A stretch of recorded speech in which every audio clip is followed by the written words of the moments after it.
Oke. Halo Sobat Bitrate. Belum ada yang join.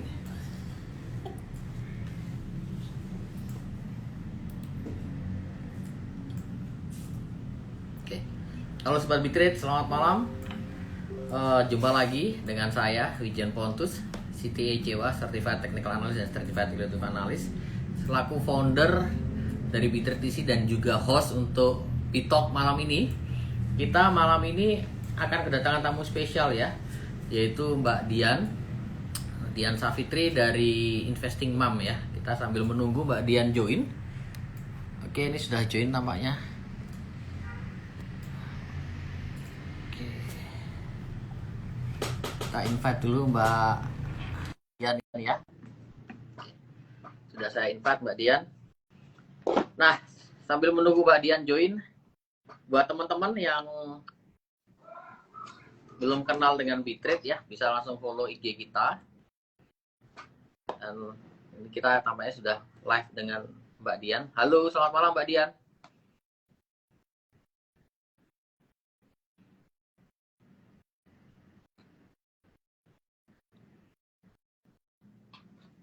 Oke, sambil menunggu Mbak Dian, buat teman-teman yang belum subscribe channel YouTube kita, silahkan subscribe dan search aja di YouTube Bitrate TC ya.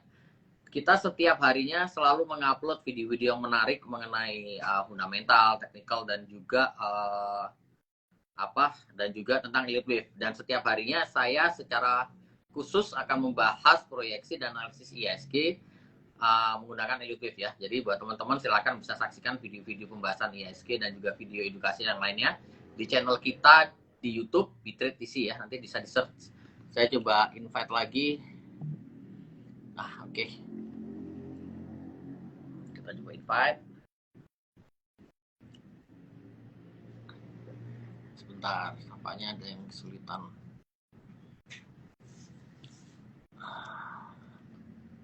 Saya kok tidak bisa invite Mbak Dian ya. Saya tidak bisa untuk accept sebentar. Sebentar ya teman-teman ya. Nampaknya saya masih menunggu dari Mbak Dian untuk join.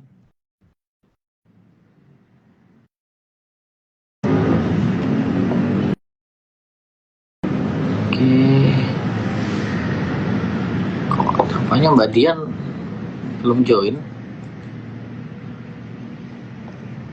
Oke, nah ini baru join lagi, saya invite lagi. Oke. Kita tunggu Mbak Dian. Mbak Dian saya sudah kirim invitation ya. Waduh, Mbak Dian unable to join Investing Mom, unable to join. Kenapa ini? Nah, halo, selamat malam Mbak Dian. Apakah suara saya terdengar jelas? Suaranya terdengar jelas, tapi di saya ini kok layarnya hitam dan hijau ya. Saya juga nggak ngerti nih.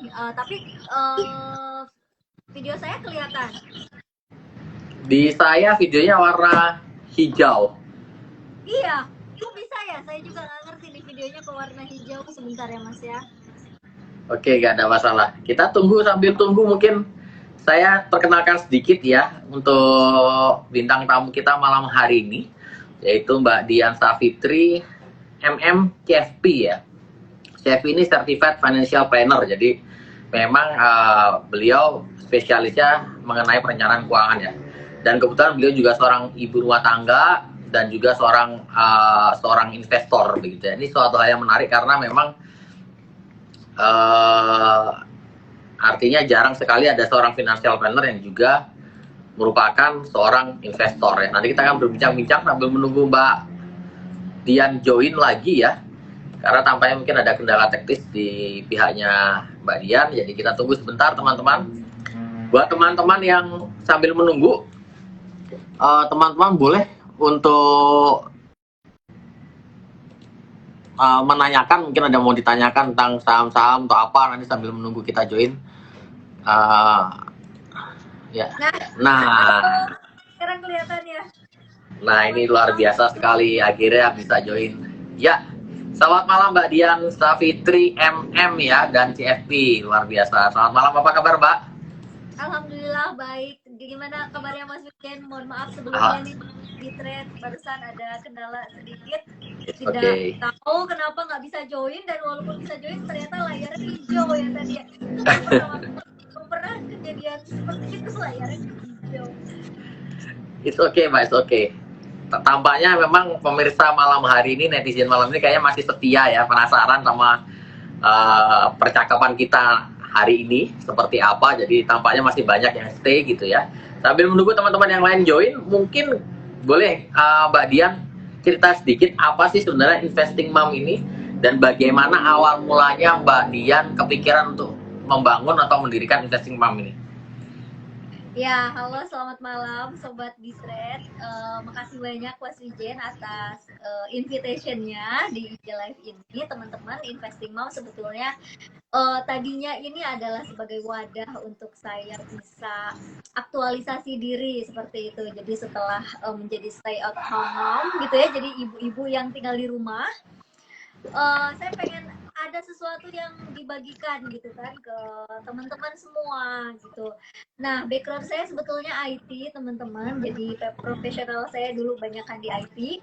Tapi ketika saya lihat di sekitaran di sini gitu kan, ibu-ibu ternyata yang banyak dibutuhkan adalah di bidang keuangan karena mostly mungkinnya ibu-ibu jadi menteri keuangan di keluarganya seperti itu. Betul, betul. Nah, awalnya volunteer aja di sekitaran rumah saya di area Depok seperti itu. Tapi kalau hanya localize kan rasanya manfaatnya kurang. Akhirnya bikinlah akun Investing Mom ini dari semenjak tahun lalu, pas banget sebelum pandemi 2020. Terus kemudian pas pandemi ternyata alhamdulillah antusiasmenya lumayan besar karena banyak ibu-ibu yang pengen belajar keuangan secara online seperti itu. Oke. Kalau menurut Mbak Dian sendiri, sebetulnya seberapa penting sih literasi keuangan untuk terutama di ibu-ibu rumah tangga ya, terutama di ibu-ibu muda begitu ya. Menurut Mbak Dian bagaimana? Oke, literasi keuangan sebetulnya harus dimiliki mungkin oleh setiap orang ya, terutama yang udah punya penghasilan, bukan hanya ibu-ibu. Mungkin teman-teman di sini juga teman-teman bisnis banyak kaum milenial yang udah punya penghasilan, yang udah biasa trading. Nah, kalau bisa sebelum trading mungkin kita kuatkan dulu fondasi keuangannya seperti itu karena bagi saya trading mungkin ada di area pengembangan aset. Jadi kalau misalkan teman-teman senang trading, yuk usahakan punya dulu dana daruratnya seperti itu karena kan trading mengandung resiko ya Mas Wijen ya. Betul, betul. Ya, trading mengandung resiko kalau nggak kita manage, walaupun kita udah manage sama money management sama dan lain sebagainya, tapi tetap kebutuhan pribadinya dan kemudian dana daruratnya tetap harus disiapkan dulu. Nggak perlu ideal sampai dengan 12 kali dan segala macam seperti itu. Tapi disesuaikan aja sama kondisi statusnya teman-teman. Misalkan teman-teman pegawai tetap, udah punya penghasilan rutin, sebetulnya 3 kali dari pengeluaran bulanan aja udah cukup seperti itu untuk punya dana darurat. Kayak gitu. Jadi sebenarnya cita-cita saya tuh yang inginnya ngajak ibu-ibu dan keluarga semua di Indonesia tuh bisa bebas finansial melalui investasi.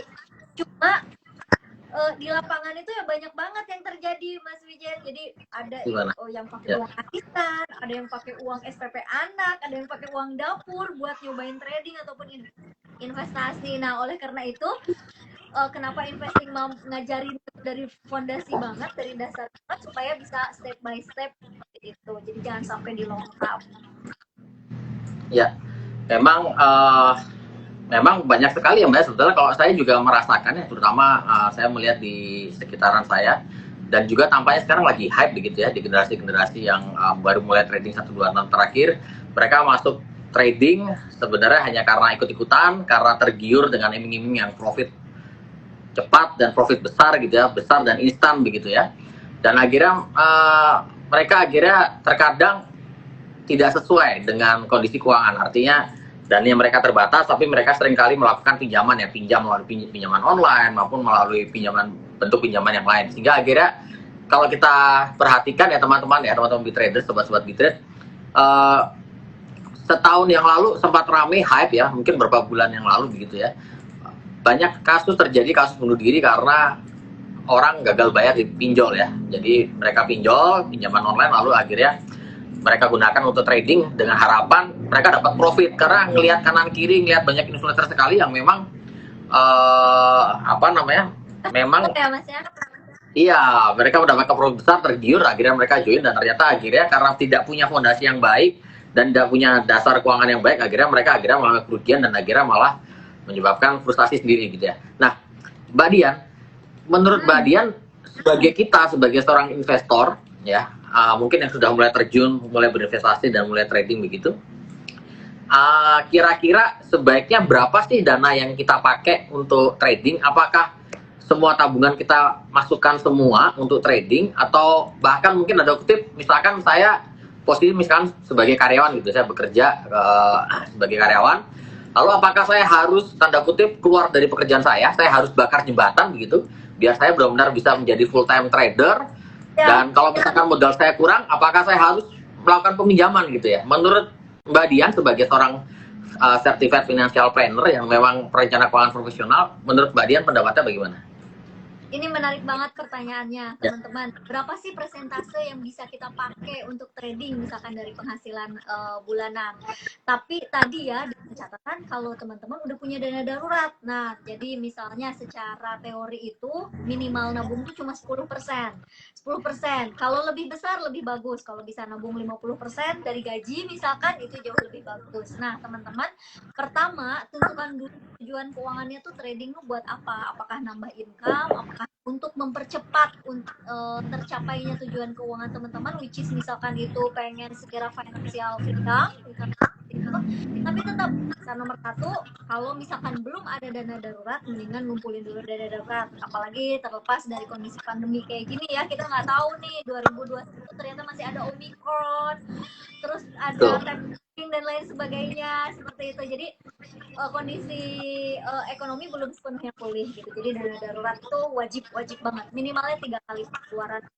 Nah, setelah itu boleh teman split nih, cek lagi tujuan keuangan dalam jangka waktu dekat masih ada apa enggak. Contoh misalnya pengen liburan, atau misalnya ada anak yang harus masuk sekolah dalam waktu dekat. Nah, sebaiknya itu juga disisihin, atau pengen umroh, atau pengen kurban misalkan seperti itu. Jadi tujuan keuangan yang dalam waktu dekat dan sangat prioritas, itu pun disisihin jangan dipakai uang trading, tapi dipakai ya disisihin aja, misalkan di deposito maupun di uang, terutama buat uang sekolah yang masuk. Kalau liburan, umroh, mungkin itu kan dalam masa pandemi gini uangnya boleh diputar dulu di trading. Nah, setelah itu baru deh boleh untuk menginvestasikan dananya di trading, terutama buat teman-teman yang punya tujuan keuangan jangka panjang, misalkan buat ngumpulin dana kuliah anak ataupun buat pensiun supaya bisa segera mencapai kebebasan finansial tersebut.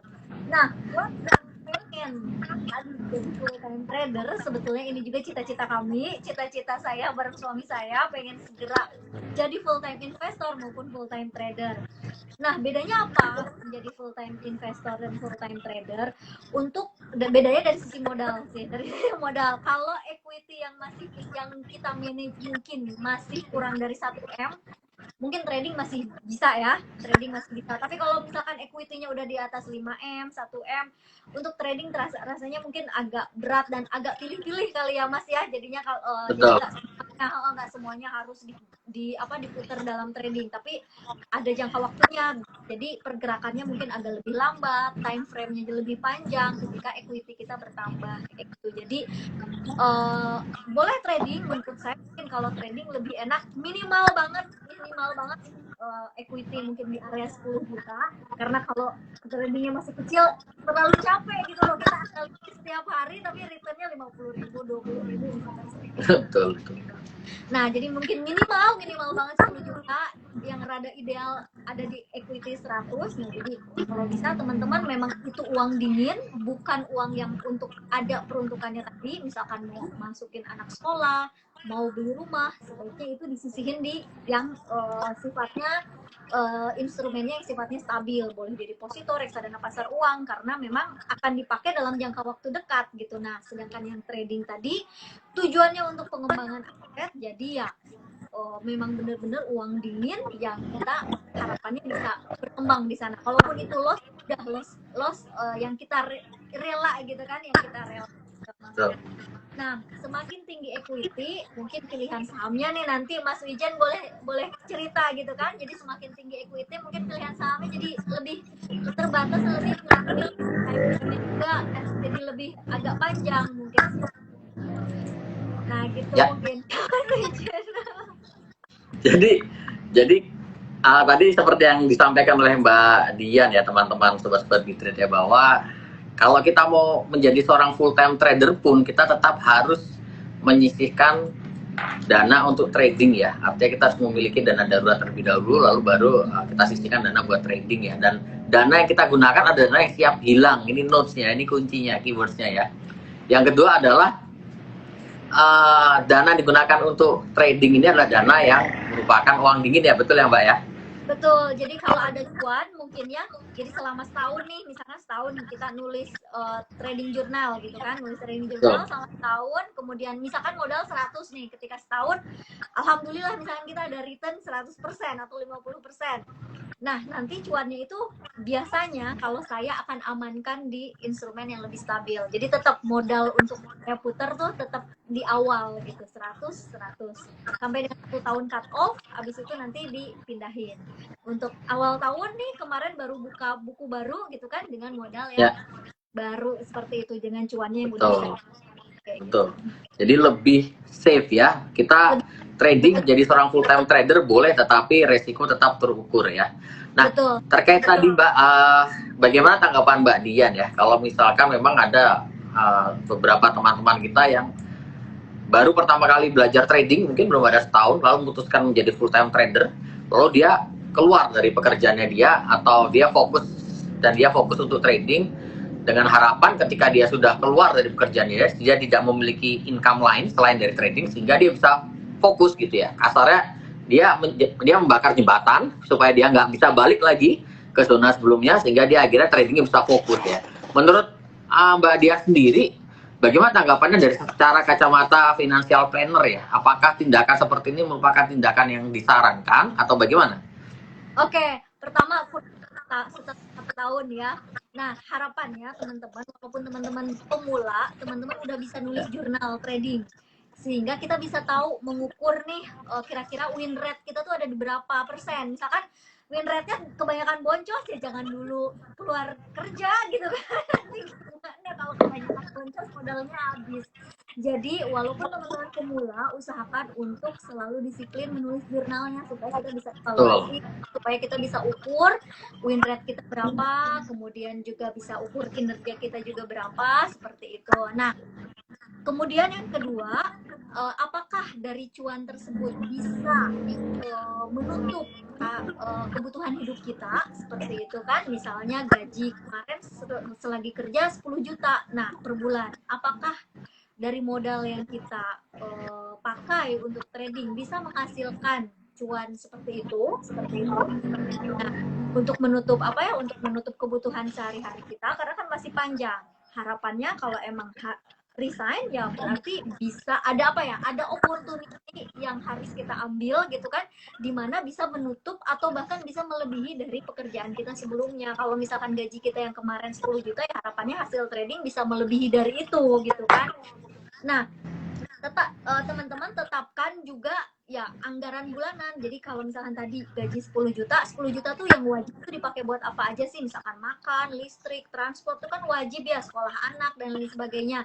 Sehingga kalau misalkan pas ada trading hasil cuannya melebihi dari 10 juta, misalkan 15 juta nih pas lagi cuan, 5 jutanya tuh harus teman-teman keep banget untuk si dana darurat tadi. Kalau misalkan cuan bulan berikutnya itu pas lagi turun ternyata nggak cuan, misalkan kan kondisi market juga lagi nggak bagus, misalkan kita masih punya dana cadangan tadi yang 5 juta yang kita simpan nggak kita habiskan, kayak gitu. Oke, berarti ada kesimpulannya, kalau boleh saya simpulkan Mbak Dian ya, artinya memang sebelum kita memutuskan untuk bakar jembatan, pastikan terlebih dahulu kita punya track record trading yang bagus ya.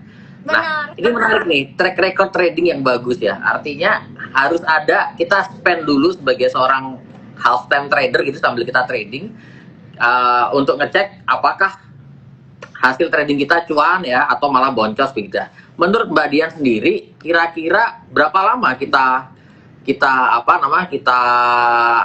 jadikan bahan pertimbangan begitu ya? Artinya berapa lama kita harus trading dulu sampai cuan tuh berapa lama sampai kita bisa dikatakan pede atau yakin dan boleh untuk ya udah kita keluar dari pekerjaan kita lalu menjadi full time trader seperti itu. Berapa lama, Mbak? Menurut saya dari win rate-nya tuh harus lebih dari 50% lah. Setengahnya 70%. Selama berapa lama? Karena setiap orang pasti akan berbeda ya. Misalkan kalau orang yang baru sehari dua kali ternyata boncos, habis itu kapok ya, mungkin itu nggak cocok. Tapi kalau konsisten, mungkin awalnya win rate kecil gitu kan, terus kemudian setiap hari di review, kemudian apa lagi ya, setiap hari di review, kemudian setiap hari juga dievaluasi, lihat chart, jadi makin terasah gitu kan pengalamannya, instingnya juga. Itu akan sangat tergantung dari skill masing-masing investor maupun trader dari sisi waktu. Baik, oke. Ini menarik banget ya. Nah, ini kan ngomong-ngomong by the way, ini kan memang sudah kita masuk tahun 2022 begitu ya. Nah, kalau dari kacamata Mbak Dian sebagai seorang investor ya, bagaimana pendapat Mbak Dian terhadap market outlook di tahun 2022 ini? Apakah ini menjadi tahun yang menarik untuk berinvestasi di saham? Atau malah mungkin sebaiknya kita investasi di instrumen investasi yang lain ya, seperti itu? Oke, mungkin nanti mohon koreksi ya juga ya Mas Wijen. Kayaknya Mas Wijen harusnya lebih advance di area ini gitu, karena saya backgroundnya sebetulnya personal finance dan juga memang saya seorang investor dan juga trader di pasar modal.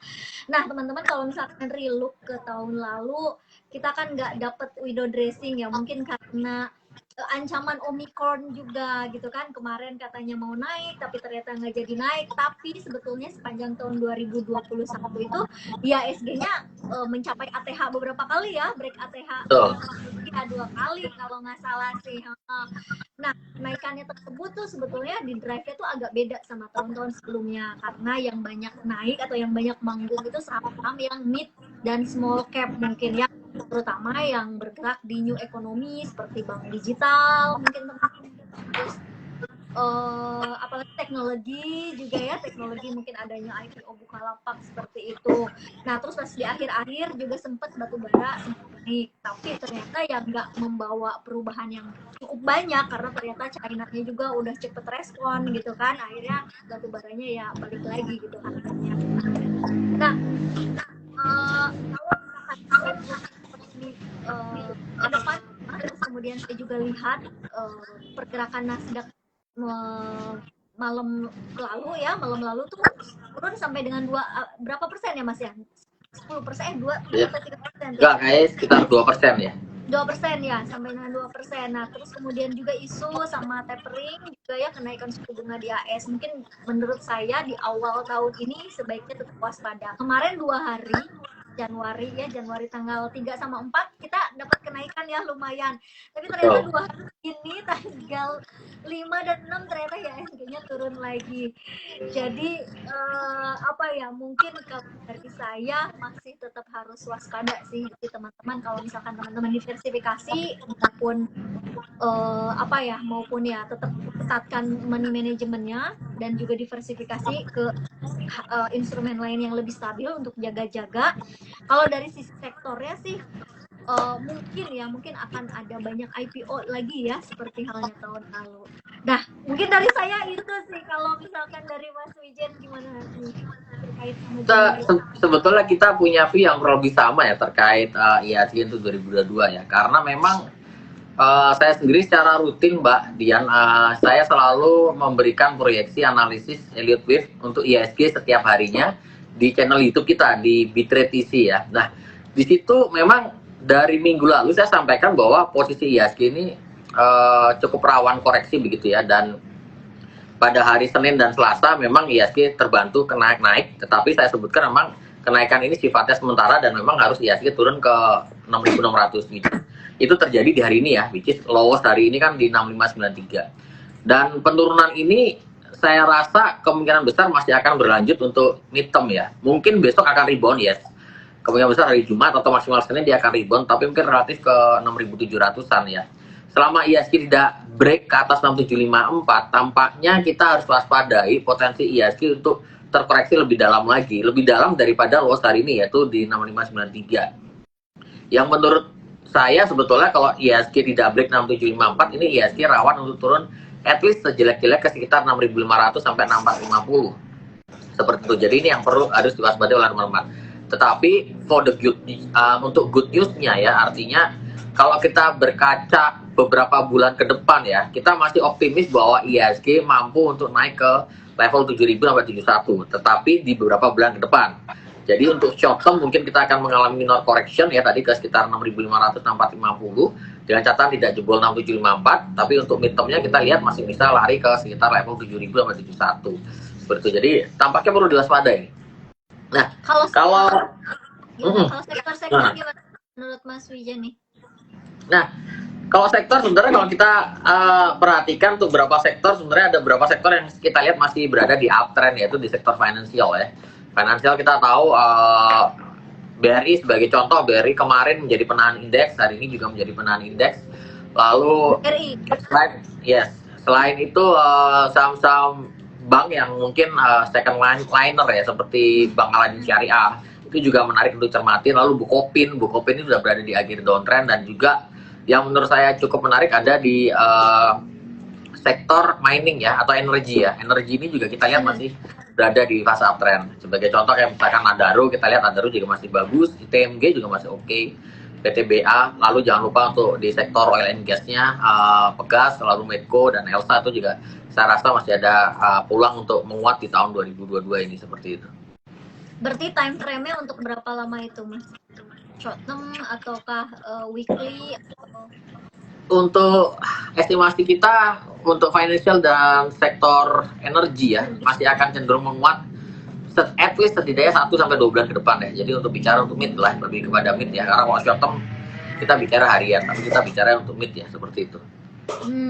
Kalau yang harian mungkin ada yang lebih menarik atau malah rekomendasinya di mid term seperti itu, maksudnya di bulanan. Kalau harian ada beberapa saham yang mungkin bisa dicermatin, dan juga memang kebetulan teman-teman Bitrade, member Bitrade kita baru masuk di beberapa saham-saham yang akan saya sebutkan ini, yaitu AGI, lalu ada Amar ya, Bang Amar itu juga masih cukup menarik, dan Buka ya, Buka itu juga masih menarik Buka, karena kita lihat Buka ini selama nggak jebol ke bawah 408 begitu ya.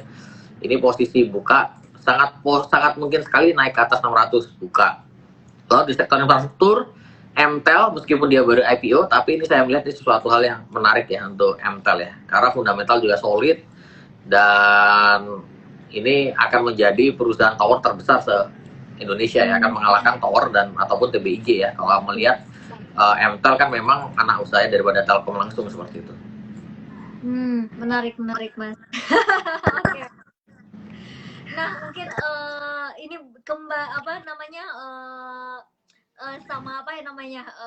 mungkin dari sobat investing mom juga ada yang pengen kenal sama Bitrade gitu, Mas Wijen.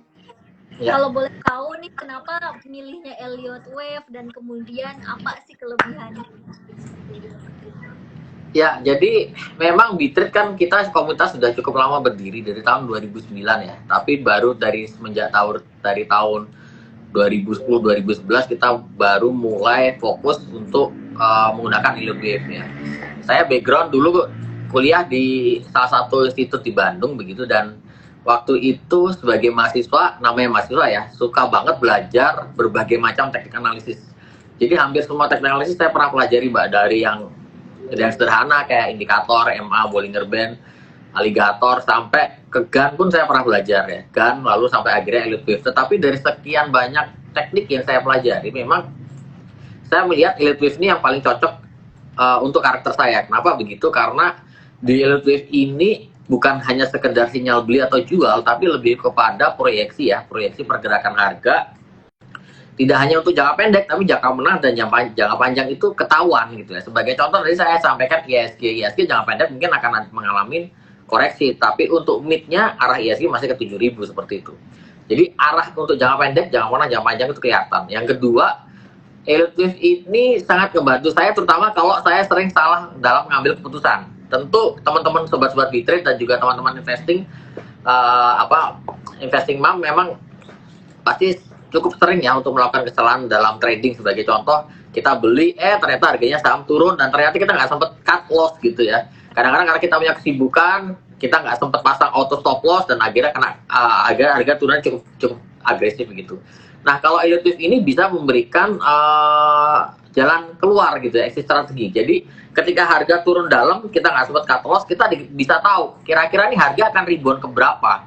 Sehingga kita tahu apa yang harus kita lakukan. Apakah kita harus melakukan cut loss? Kalau harus melakukan cut loss, kita harus cut loss di berapa? Apakah nunggu rebound di harga berapa sampai kita cut loss? Setelah itu kita harus buyback di harga berapa? Nah, ini dua kelebihan yang menurut saya cukup penting dan tidak saya jumpai di teknik analisis yang lain, dan itu cukup sangat membantu saya karena saya juga cukup sibuk dan seringkali nggak bisa mantau layar begitu. Jadi ketika habis meeting misalkan tiba-tiba harga saham jatuh gitu, saya nggak sempat cut loss, ya udah, saya tidak perlu merasa worry, saya tidak perlu khawatir karena saya akan cek skenario Elliott-nya, lalu saya bisa tahu kurang lebih saya harus ngapain ya, apakah saya harus average down lagi atau better saya nunggu gitu, sebagai contoh seperti itu. Oke. Kalau saya sendiri biasanya walaupun saya sibuk nggak sibuk di rumah gitu kan, mungkin buat teman-teman di sini ya, terutama ibu-ibu, baik itu yang kerja maupun yang ibu rumah tangga di rumah sibuk sama anaknya, tapi tenang aja, sebetulnya masih bisa banget ya buat trading ya. Nah, kalau saya biasanya mungkin akan melakukan analisa setiap malam ataupun setiap pagi sebelum market buka, kemudian setelah itu bikin trading plan dengan trigger buy-nya di harga berapa dan kemudian stop loss-nya di harga berapa. Kemudian saya akan masukkan selalu ke auto order seperti itu, sehingga ketika market buka sebetulnya saya udah nggak mantauin layar lagi karena semuanya udah di setup di sebelum jam buka seperti itu. Nah, itu pun menjadi menurut saya menjadi benteng psikologi yang baik. Karena kenapa? Karena kalau misalkan kita mantengin layar, terkadang emosi kita terbakar gitu. Jadi kok naik, jadinya pengen haka terus, habis haka mungkin ternyata di bawah melorot. Nah, itu jadi salah satu manfaatnya pakai auto order itu ternyata bisa memberikan benteng tahanan psikologi supaya kita nggak ikut. Betul sekali. Mbak Dian, ada pertanyaan yang cukup menarik dari Mas Muhammad Chandra Negara. Rajin menabung saham, no trading. Jadi benar-benar nabung saham secara rutin. Ya. Apakah ini bagus dan apakah ini direkomendasikan menurut kacamata Mbak Dian? Oke, jadi buat teman-teman, terutama yang baru kenalan di saham, sebetulnya saya selalu merekomendasikan bahwa ayo nabung saham secara DCA, rutin setiap bulan. Anak saya udah seperti itu, jadi anak saya 9 tahun udah tiap bulan nabung saham buat dia kuliah nanti gitu kan. Dia kuliah mungkin sekitar umur 18, sekarang anaknya udah umur 9 tahun, jadi harapannya punya waktu 9 tahun. Tetapi dari 7 sekian saham di Bursa Efek Indonesia itu tidak bisa ditreatment sama untuk nabung saham. Jadi nggak mungkin semuanya kita misalkan nabung saham A bisa seperti itu, karena ada saham yang pergerakannya tuh beda-beda, treatmentnya beda-beda. Ada yang pergerakannya 1 hari gitu langsung naik, habis itu turun lagi. Ada yang pergerakannya juga per minggu ataupun per bulan dan lain sebagainya. Maka untuk nabung saham tentu kita harus milih saham-saham tertentu aja yang bisa ditreatment seperti itu. Salah satunya mungkin mempunyai growth earning per share-nya yang terus bertumbuh seperti itu. Nah, jadi walaupun nabung saham bukan berarti beli saham habis itu tidur dan tinggalkan, enggak seperti itu. Jadi biasanya at least tiap kuartal atau per 4 bulan ya, atau per 3 bulan, setiap kali laporan keuangannya turun, kalau bisa tetap masih buka rasio keuangannya, apakah dia masih bertumbuh. Kalau emang masih bertumbuh pendapatannya, bagus, bisa langsung dilanjutkan nabung sahamnya. Tapi kalau misalnya ada anomali ataupun ada penurunan, nah penurunannya itu apakah anomali hanya dia saja, perubahan pendapatan, ataupun ada dari manajemen misalnya, atau memang sistemik, maksudnya secara rata kayak kemarin pandemik ya emang semuanya udah lagi pada turun seperti itu. Jadi ya kita anggap itu anomali yang biasa, jadi kita bisa langsung treatment ketika sahamnya turun, earningnya juga lagi turun, mungkin itu saatnya kita lagi beli dalam keadaan terdiskon kayak gitu. Jadi nabungnya mungkin bisa lebih banyak. Jadi kayak gitu. Jadi nabung saham bagus, cuma nggak semua dari 700 saham di Indonesia bisa di treatment yang sama untuk nabung saham. Dan akan lebih baik kalau misalnya apa namanya di saham itu akan lebih baik kalau dilengkapi sama pengetahuan teknikalnya ya, supaya kita bisa tahu Betul. timing tepat kapan harus nambah, kapan harus keluar dulu mungkin ya kalau mau take profit, kapan untuk masuk lagi kayak gitu.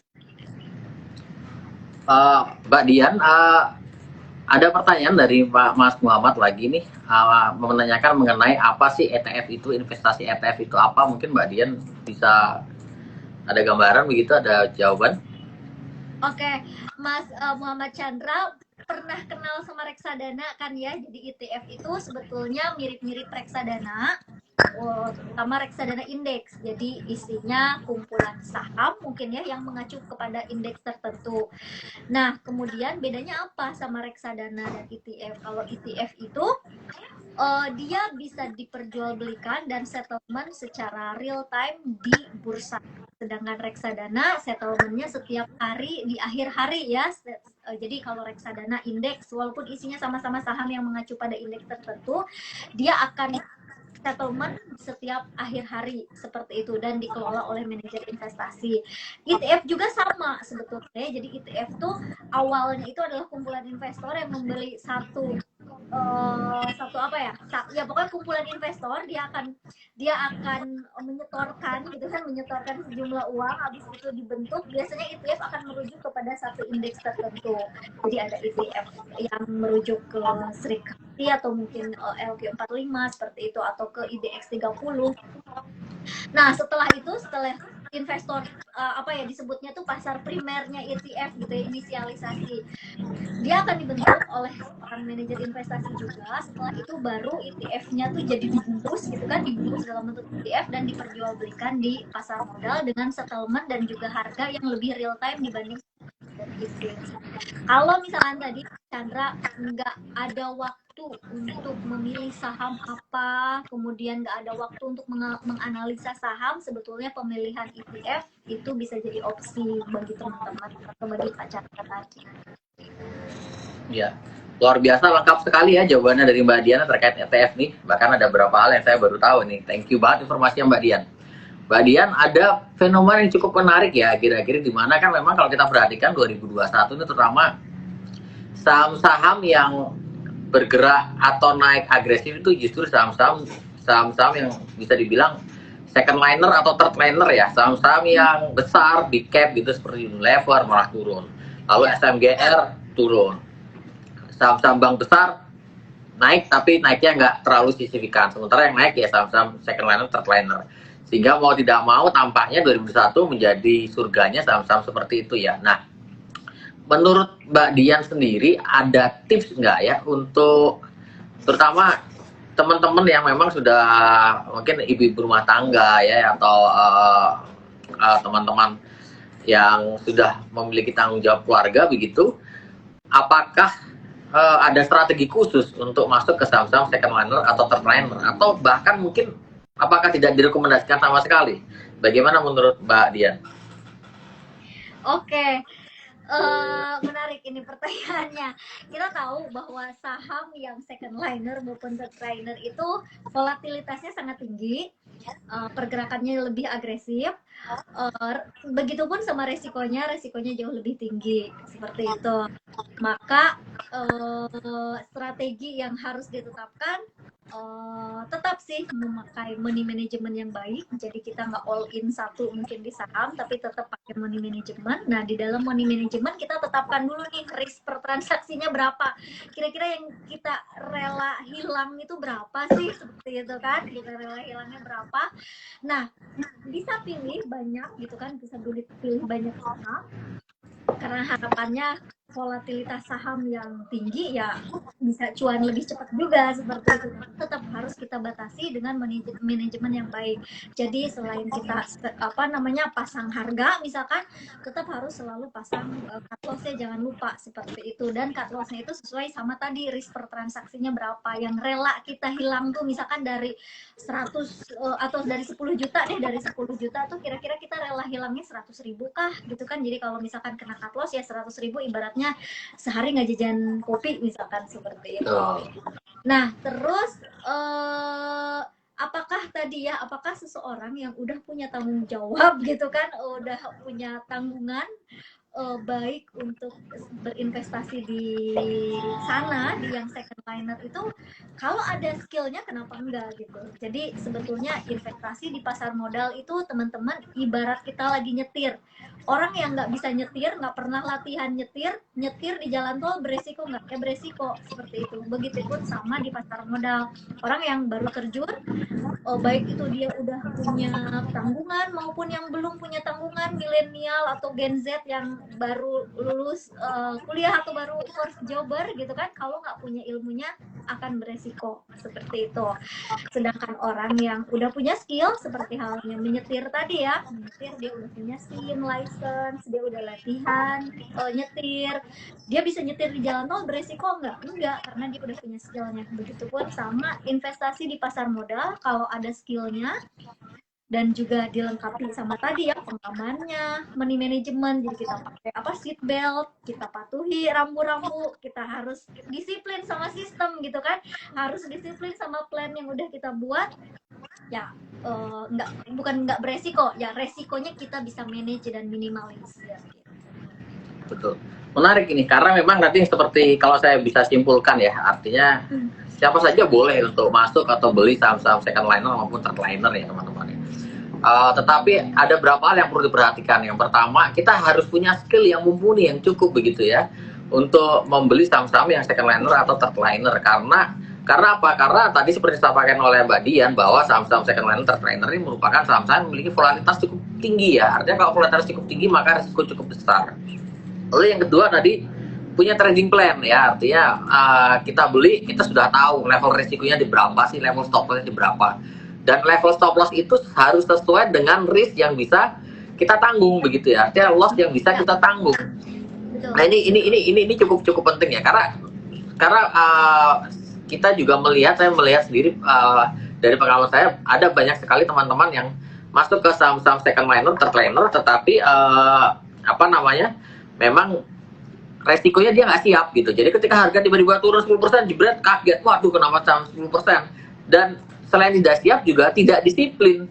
Sudah harusnya cut loss, tapi dia nggak berani cut loss karena risknya gede, lossnya udah cukup gede. Ini artinya kan dari trading plan-nya juga sudah tidak siap dengan risikonya, dan juga tidak disiplin ya. Nah, mengacu tadi Mbak Dian, kira-kira untuk kita bisa masuk atau trading di saham-saham second liner, third liner, skill minimal yang seperti apa yang harus kita miliki? Oke. Ini lumayan berat sih mungkin ya. Pertama, baca chart itu wajib menurut saya. Betul.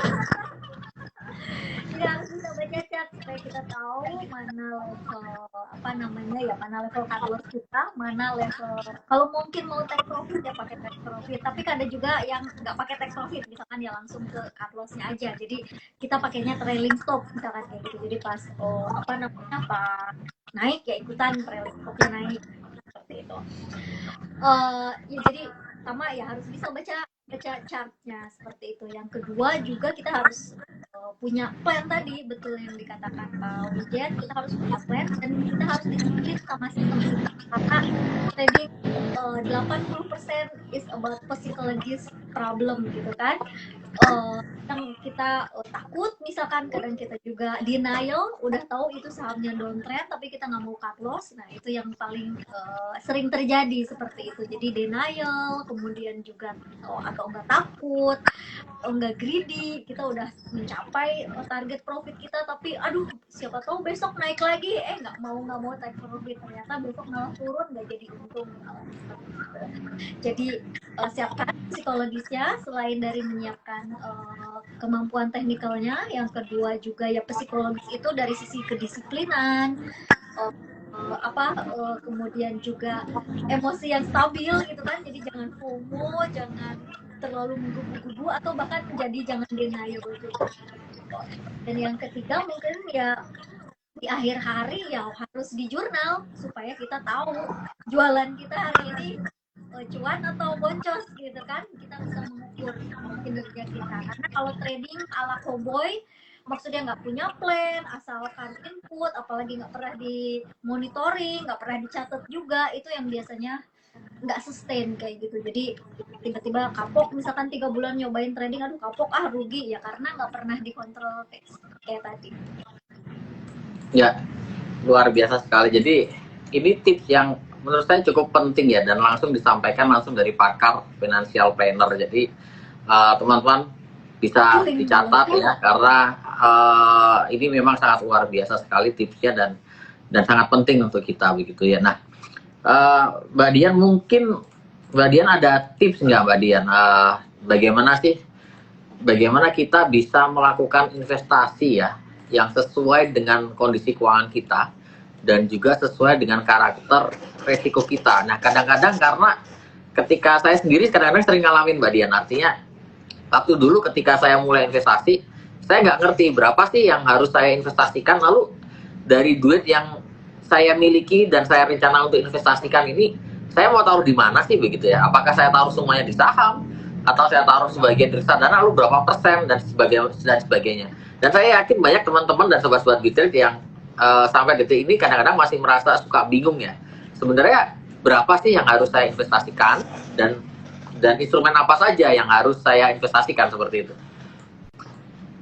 Oke, teman-teman, sebetulnya ini balik lagi ke profil resikonya masing-masing, karena dalam memilih instrumen investasi ibaratnya kayak kita memilih jodoh mungkin ya, atau kayak kita memilih baju misalnya kayak gitu, fashion gitu.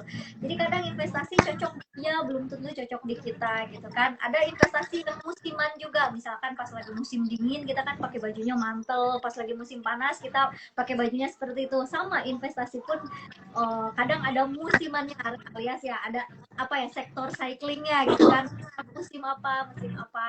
Nah, terus kemudian dari sisi apa ya, teori financial planner, manajemen resiko, sebetulnya resiko itu ditentukan oleh 3 faktor.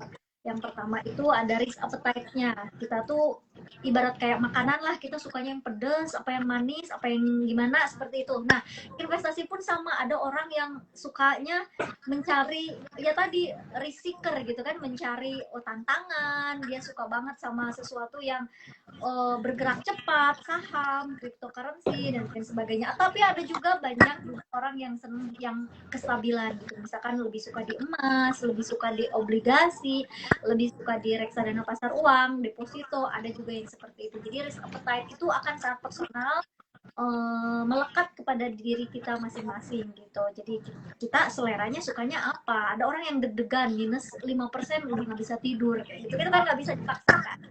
Nah, yang kedua adalah dari list toleransi. Jadi toleransi kehilangan kita tuh sanggupnya tuh berapa sih yang kita anggap ini, kayak tadi ya risk tertentu yang kita tuh rela hilangnya tuh berapa.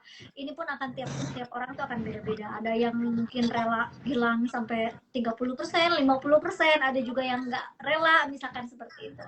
Dan yang ketiga itu adalah risk capacity. Nah, yang kedua tadi itu sangat psikologis, karena risk tolerance dan risk appetite itu sangat melekat secara psikologi.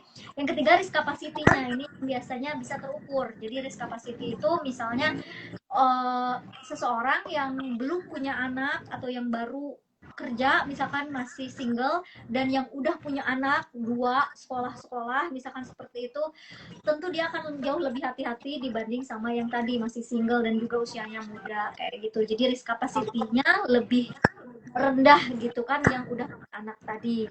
Nah, terus kemudian juga risk capacity juga ditentukan sama backgroundnya si investor tersebut. Orang yang tadi nggak punya skill, dia mungkin risk capacity-nya rendah karena dia skillnya belum punya, sedangkan yang satu backgroundnya udah banyak, misalkan udah punya skill yang mumpuni, dia punya risk kapasitas yang lebih tinggi, bisa jadi seperti itu. Terus kemudian dari sisi usia juga bisa, usia jadi yang menjelang pensiun mungkin akan agak direm untuk yang agresifnya dibanding yang masih muda gitu. Kalau yang masih muda kita bisa agresif lah. Nah, salah satu rumus itu biasanya porsi antara saham atau yang sesuatu yang agresif dengan yang stabil. Misalkan contoh, Mas Wijen mau naruh sebagian deposito, sebagian di saham, itu rumusnya adalah status minus usia.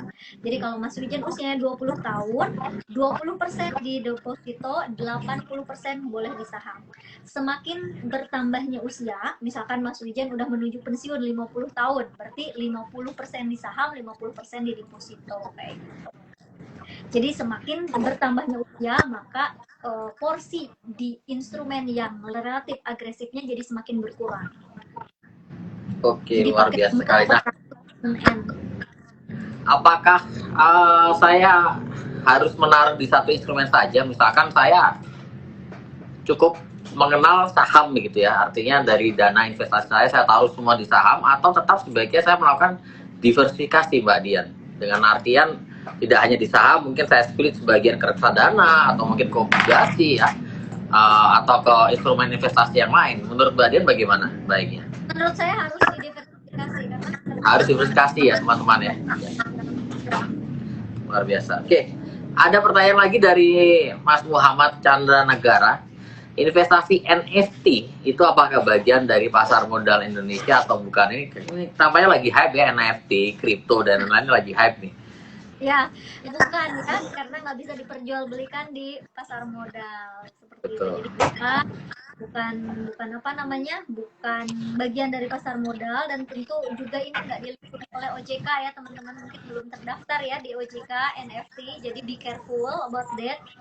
Dan menurut saya valuasinya sangat abstrak gitu ya, ada kemungkinan ini adalah setengah spekulasi gitu kan, karena NFT ya nanti dijualnya kapan dan gimana itu ada setengah spekulasi, jadi be careful about that.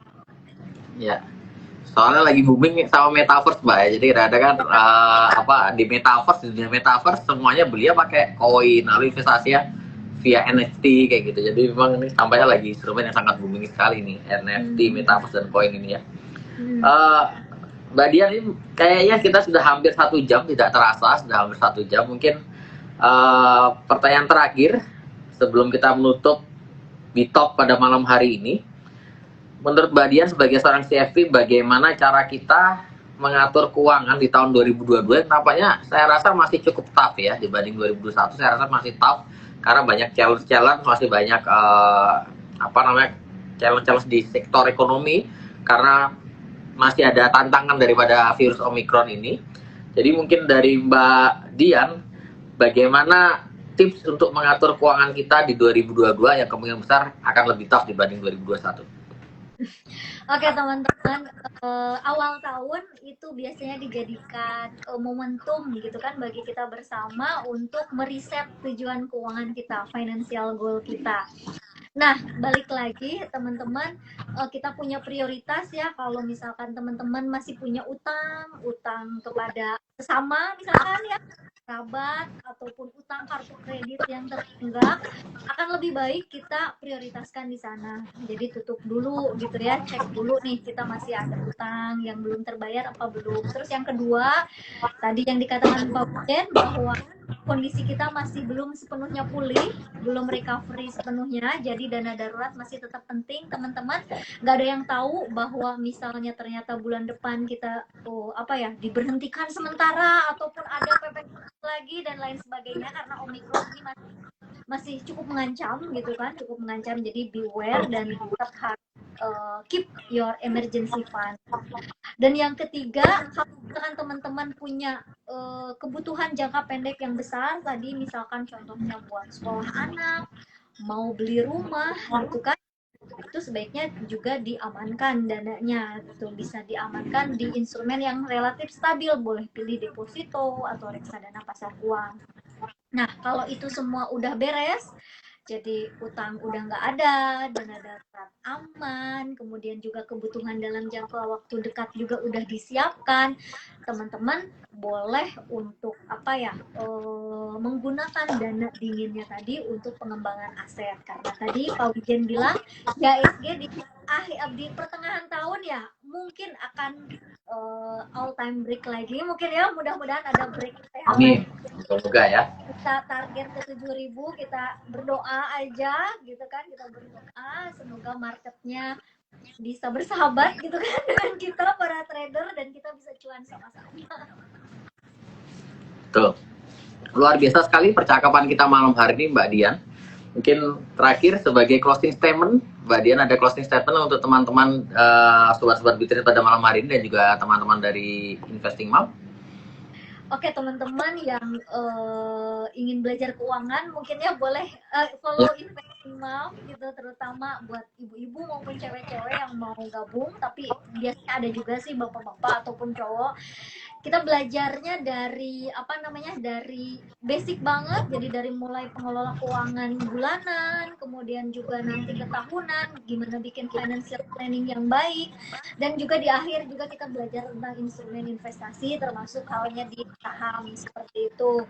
Nah, oh iya, satu lagi mungkin Mas Wijan tadi juga ada yang komen nih mengenai tapering dan juga inflasi di US nih. Menurut kalian gimana nih? Apakah ada pesan terakhir juga terkait sama inflasi di US?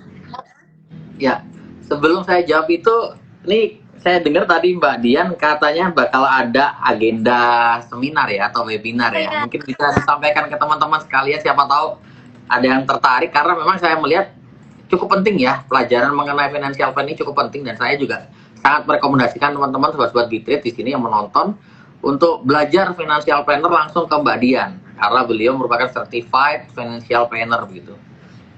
Monggo Mbak Dian, ada agenda terdekat? Oke teman-teman, jadi kita di Investing Mom itu biasanya punya 3 kelas yang reguler. Tadi ya, kelas keuangan basic banget. Kalau misalkan teman-teman masih bingung berapa sih budgetnya, berapa sih cash flow aku sehat atau enggak, seperti itu. Berapa uang belanjaku, terus berapa porsi investasi yang baik. Nah itu ada di kelas fondasi keuangan. Yang kedua nanti kita lanjutin financial planning yang lebih panjang. Misalkan buat pensiun, aku udah ngumpulin di DPLK tapi aku dibantu sama trading. Berapa lama kira-kira aku bisa mencapai kebebasan finansial tadi supaya aku bisa misalkan resign dan tempat kerja dan menjadi full time trade. Berapa lama sih atau berapa target misalkan imbal hasil yang diperlukan atau berapa target kinerja trading yang diperlukan supaya aku bisa cepat-cepat jadi full time trader. Itu ada di kelas financial planning. Dan yang ketiga itu ada di kelas investasi. Teman-teman akan belajar instrumen investasi mulai dari reksadana, kemudian juga ke saham. Nah, kelasnya itu kita panjang Mas Wijen, jadi 15 hari kita diskusi bebas dan juga live Q&A dengan Zoom. Jadi teman-teman yang pemula mungkin insya Allah akan kita pandu step by step gimana caranya mengelola keuangan, kemudian juga merencanakan keuangan dan juga berinvestasi. Jadi tenang aja buat yang pemula-pemula, kita akan bantu step by step. Untuk cara daftarnya gimana nih Mbak? Untuk yang tertarik mungkin bisa diberitahukan bagaimana cara daftarnya? Nah, ada di di link ya, di link profilnya Investing Mom sudah tersedia. Oke, jadi buat sobat-sobat Bitread yang belum follow IG-nya investingmom.id silahkan follow ya. Kalau mau ikut agenda-agendanya, event-eventnya silahkan langsung hubungin di link bio-nya Investing Mom ya. Oke, nah closing statement dari saya Mbak, termasuk juga menjawab pertanyaan mengenai tapering ya. Sebetulnya isu tapering ini sudah isu yang menurut saya cukup basi ya, karena memang isu tapering sudah digaung-gaungkan dari tahun 2021. Dan tapering itu sesuatu yang tidak bisa dihindari, pasti akan terjadi. Tinggal pertanyaannya kapan dan bagaimana proses tapering tersebut. Dan ternyata tapering sudah dimulai di bulan Desember, meskipun taperingnya dimulai dengan step by step ya, bertahap begitu ya. Dan saya melihat bahwa tapering yang bertahap ini tentu ini adalah langkah yang cukup bijaksana buat daripada The Fed ya. Dari The Fed dibandingkan tapering yang beberapa tahun sebelumnya. Sebelumnya kita beberapa tahun sebelumnya juga kita pernah tapering kalau nggak salah tahun 2000 berapa ya, 2000 something begitu ya. Dan kalau taperingnya sebelumnya dia cenderung cepat ya, tiba-tiba langsung dikurangin untuk apa namanya buy bounce-nya, tapi kalau yang sekarang dikuranginnya bertahap, step by step. Ini tentu akan berdampak cukup positif, artinya market tidak akan terkejut, punya waktu banyak untuk diantisipasi. Jadi ini suatu hal yang menurut saya positif dengan tapering yang bertahap. Lalu yang kedua, sebetulnya yang perlu diwaspadai yang paling vital menurut saya adalah bukan tapering, tapi dari sisi perkembangan daripada virus COVID ini ya. Artinya semakin lama dan semakin banyak varian-varian daripada COVID ini, otomatis ekonomi akan roda ekonomi akan semakin terhambat ya. Ini tentu yang menjadi concern, karena semakin lama ekonomi terhambat, maka untuk kembali pulih lagi akan makan waktu yang lebih lama lagi. Maka oleh karena itu kita harapkan terhadap varian baru ini, Omicron, tentu tidak berdampak sebesar varian Delta kemarin ya. Sehingga tidak perlu adanya lockdown ya, apalagi sampai pembatasan kemana-mana seperti itu. Dan yang terakhir, closing statement dari saya Mbak Dian, buat teman-teman perlu dicatat bahwa ketika kita memulai berinvestasi, kita memutuskan untuk trading begitu, seperti yang disampaikan Mbak Dian tadi, kita harus terlebih dahulu satu punya skill ya. Kita tidak hanya sekedar ikut-ikutan orang karena tergiur oleh keuntungannya ya, cepat pamer cuan di mana-mana gitu, akhirnya join tanpa kita punya skillnya, tanpa kita paham produknya. Itu yang pertama. Yang kedua adalah ketika kita mulai investasi, kita harus sesuaikan dengan satu kondisi keuangan kita ya. Tadi Mbak Dian juga sudah sampaikan kondisi keuangan kita, jadi tidak sekedar asal oke, kita bakar jembatan, kita belum punya track record, kita baru track record 1-2 bulan misalkan profit, habis sudah pede, over confidence, akhirnya kita memutuskan untuk bakar jembatan, keluar dari kerjaan kita, lalu berinvestasi ya.